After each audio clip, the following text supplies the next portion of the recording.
안녕하세요. 김건축사입니다.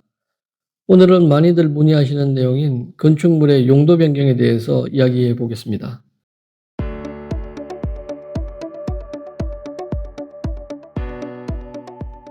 얼마 전 제가 잘 아는 한의원 원장님께서 전화를 주셨습니다. 한의원을 이전하려고 하는데 이전하려고 하는 건물의 용도가 현재 업무시설로 되어 있어서 의원이 들어갈 수 있는 근린생활시설로 용도 변경을 해야 한다고 합니다. 부동산 사무소에서는 이런 용도 변경이 문제가 없을 거라고 하면서 임차의 계약을 바로 하자고 하는데 혹시 걱정에 대해서 확인할 것이나 주의할 것이 무엇이 있는지 그런 질문을 주셨습니다.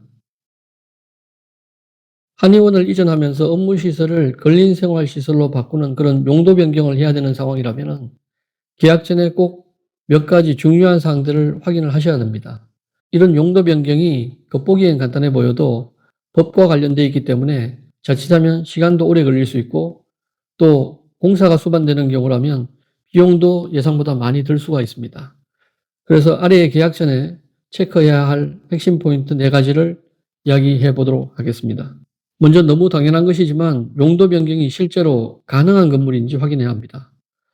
부동산 사무소에서 문제없다고 말하는 것만으로는 사실 부족합니다. 왜냐하면 앞서 말씀드린 것처럼 이것은 건축법과 관련되어 있기 때문에 건축법을 확인해야 되는데 이런 주차나 소방이나 설비 등 같은 그런 조건들이 건물의 컨디션에 따라서 용도 변경이 가능 여부 결과가 달라질 수가 있습니다. 그래서 반드시 전문가나 관계자만 정확하게 답변할 수 있는 이야기이기 때문입니다.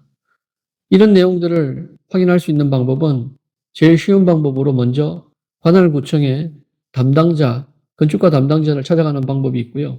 두 번째 내용은 인허가 대행 설계사무소가 많이 있습니다. 그래서 이런 인허가 대행 설계사무소에 해당 건물이 근린생활시설로 용도 변경이 가능한지 사전 상담을 꼭 받아보시기 바랍니다.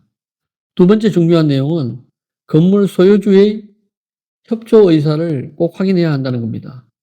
왜냐하면 용도 변경은 임차인 단독으로 진행을 할 수가 없습니다. 상황에 따라서 건축 신고나 허가를 받아야 하기 때문에 소유주 동의나 인감 등의 협조가 필요합니다. 따라서 계약 전에 건물주가 용도 변경에 적극적으로 협조할 것인지를 꼭 확답을 받으셔야 됩니다. 만약에 협조가 소극적이면 인허가 진행 자체가 어려울 수 있습니다. 세 번째 내용은 임대차 계약서에 용도 변경에 관련된 조건을 꼭 명시하시라는 겁니다. 가능하시다면 지금 제가 말씀드리는 3가지 내용을 계약서에 꼭 넣으시기 바랍니다. 먼저 첫 번째는 임차 목적은 의원, 한의원 용도로 하며 이를 위한 용도 변경 인허가가 불가한 경우에 계약을 무효로 한다. 두 번째는 건물주는 용도 변경 절차에 필요한 모든 협조를 제공한다. 이 내용에 대해서는 앞서 왜 필요한지 말씀을 드렸습니다. 그리고 세 번째는 용도 변경 인허가가 완료되기 전까지 임대료 발생을 유예하거나 또 계약금을 환불해 줄 수 있다라고 하는 이런 조건 등을 잘 협의해서 꼭 넣을 수 있도록 해야 합니다. 만약에 이런 조항이 없다 그러면 여러분들이 용도 변경이 안 됐을 때 계약금을 잃어버리거나 아니면 손해를 볼 수가 있습니다.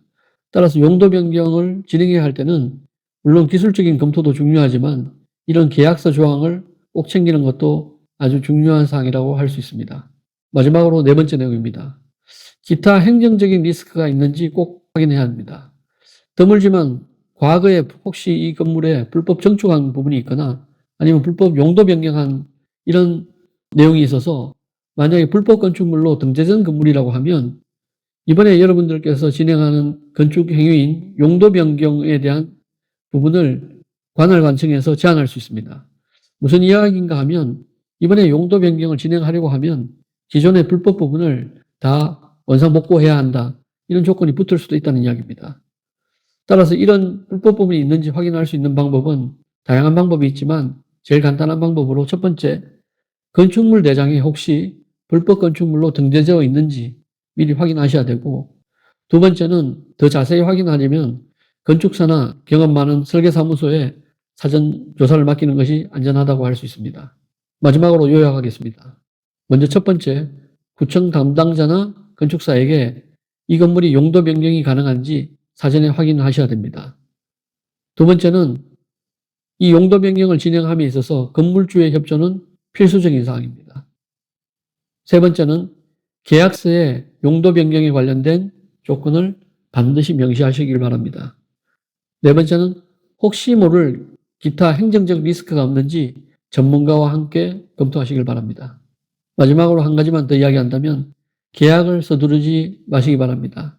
이런 건축물의 용도 변경이라고 하는 부분들은 말씀드린 것처럼 법적인 부분들과 민감하게 관련되어 있기 때문에 혹시 좋은 자리를 놓칠까 봐 급하게 계약하다 보면 오히려 손해를 볼 수가 있습니다. 철저히 확인하고 문제없다는 확신이 들 때 그때 계약해도 늦지 않다고 생각하셔야 됩니다. 도움이 되셨길 바랍니다. 감사합니다.